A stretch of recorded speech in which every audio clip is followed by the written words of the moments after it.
Guys, so we talked in the last video, and T-Fit here with Fit Bully TV. We've got Iron Sharp Canine in the house, as always, helping us better work with our dogs. My dogs, as you know, are super motivated, super annoying, don't really listen.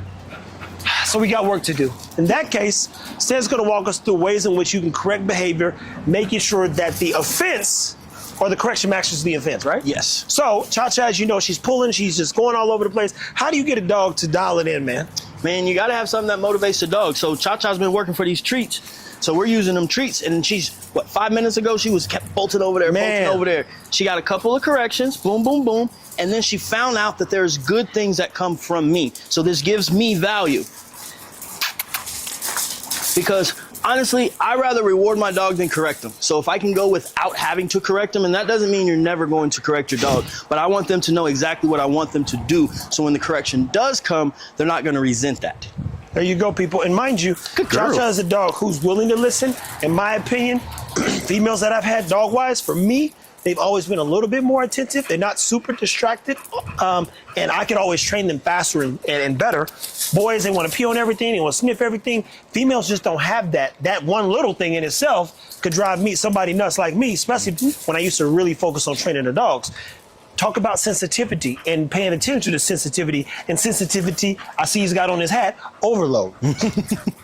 So especially when you're dealing with a female dog, they are a little bit more sensitive, like he was saying. So that means you can't be super hard on them. So if she's messing up, I can't correct her the same way that we would correct Ego or Tron, because she's gonna shut down, and then we're really not gonna get what we're looking for. So that just defeats the whole purpose. And when I had Oakley, I was really hard on her at the very beginning. I wanted her to be perfect. I wanted her to do everything, and she would literally shut down. So when she got older, if she felt that I was getting upset, she would be like, nah, I know what happens when that happens. And she would literally just run away. And again, if your dog's not wanting to be around you, those are bad things. So I had to change the way that I communicated with her, because once she understood that she's messing up, she got a correction, then it was a different ball game, because she knew the right way to do things. And then if she did the wrong thing in the situation, there was something that happened as well.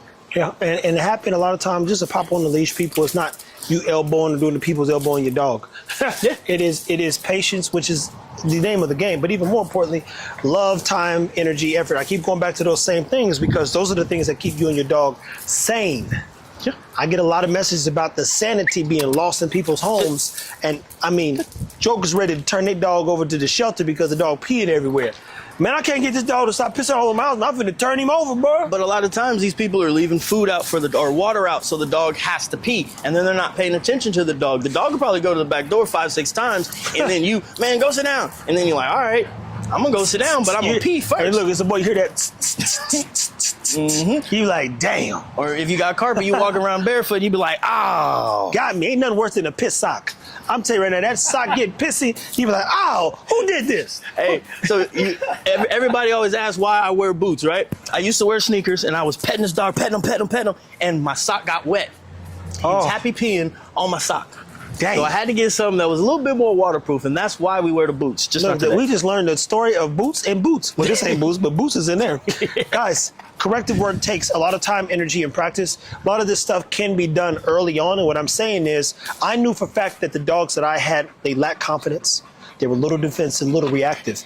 If you feed into that, you can try to push the confidence button too far, and they just get worse. So in Cha-Cha's case, everything scared this dog. Until it didn't. And she's still the only one that may bark sometimes.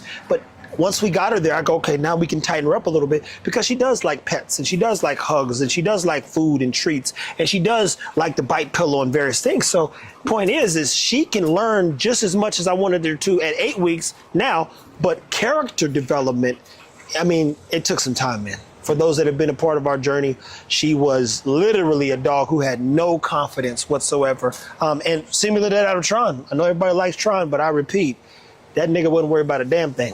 And we all saw it. I mean, he was scared to jump in the tire. Now I think I can get Tron to jump over this fence if I needed him to.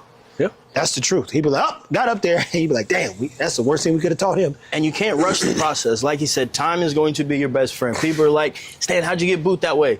He's going to be 2 years in September, and I've done something with him probably every single day of his life unless we've been out of town. And even then, I want to take him with me. So you have to spend the time with your dog, show them the behaviors you want them to do. And like Trev said, if you're starting early when they don't have any bad habits, Don't teach them bad habits. If you call your dog, have something for them for the first 6 months of their life. It doesn't matter that you're giving your dog something or giving him a, he's trying to bite the bite pillow right there. Yeah. I need my tricep.